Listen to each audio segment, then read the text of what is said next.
Abụ ọma na azịza nke Holy Thursday. Ihe anyị ga-aza bụ iko dị nsọ anyị gọziri bụ oriri ọbara Kristi.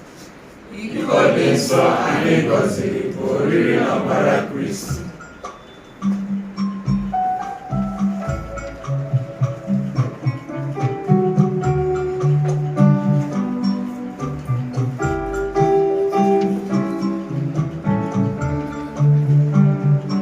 Iko dị nsọ anyị gọziri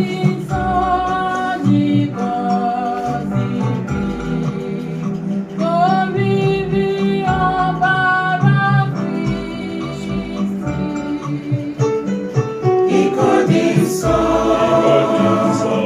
iko dị nsọ,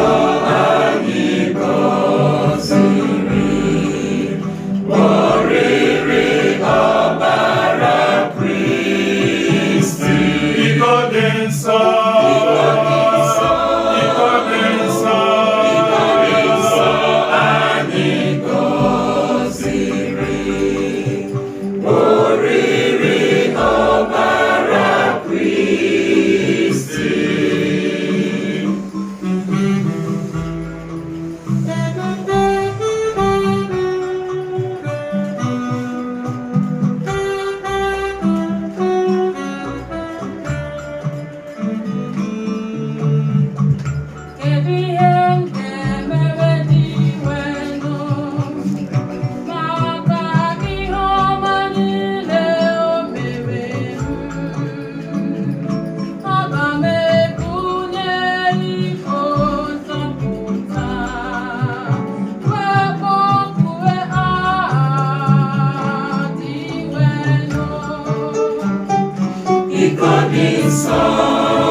iko dị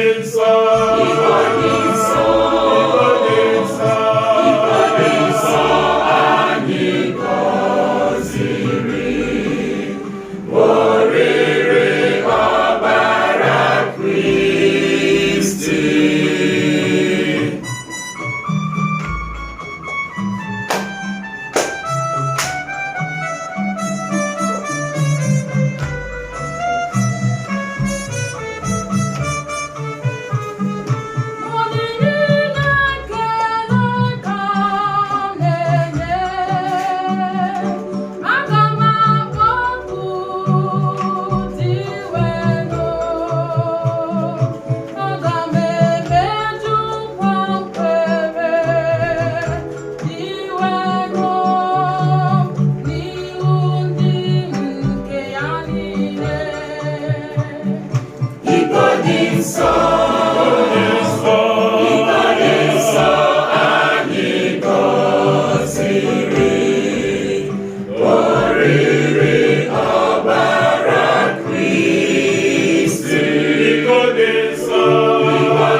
So